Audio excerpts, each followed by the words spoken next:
مصباح الہدا و سفینۃ النجاہ کا کہ بے شک امام حسین علیہ السلام ہدایت مصباح الہدا ہیں، یعنی ہدایت کا نور ہیں اور کشتی نجات ہیں۔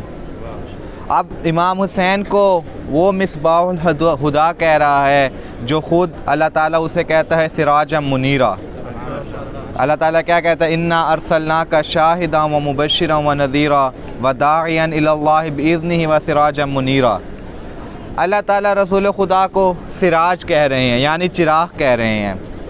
اب اگر ہم رسول خدا کی فضیلت کو دیکھیں تو اب دیکھیں چراغ کا کام بھی روشنی دینا ہے، سورج کا کام بھی روشنی دینا ہے۔ امام حسین انشاءاللہ يعطيكم صحة عافية امام حسين ان شاء الله. ما عندكم شيء وسخ؟ لا نجيب تمیز يحفظكم ان شاء الله امام حسين. کا کام بھی روشنی دینا ہے، سورج کا کام بھی روشنی دینا ہے۔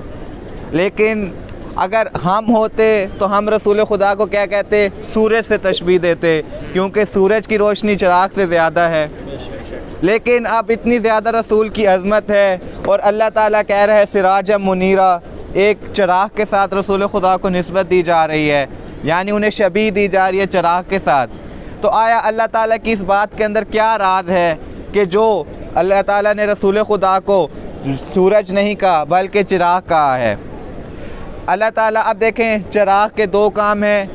سورج جب صبح کے وقت نکلتا ہے تو روشنی ہو جاتی ہے، لیکن جب غروب ہوتا ہے تو پھر اندھیرا آ جاتا ہے۔ یعنی سورج کچھ ٹائم کے لیے تو آپ کو استفادہ دے گا، لیکن جب غروب ہو جائے گا تو پھر ظلمات اور اندھیرے آ جائیں گے۔ لیکن چراغ کا کام یہ ہے کہ جب تک چراغ کو بجھایا نہ جائے چراغ خود بخود نہیں بجھتا،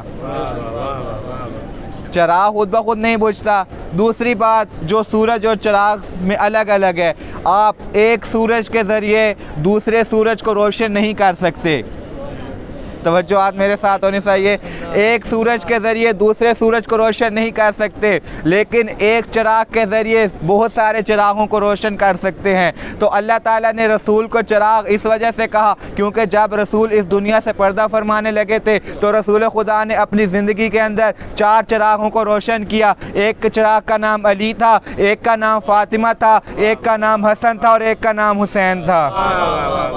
اس وجہ سے تو کہا ان الحسین مصباح الہدا و سفینۃ النجاہ۔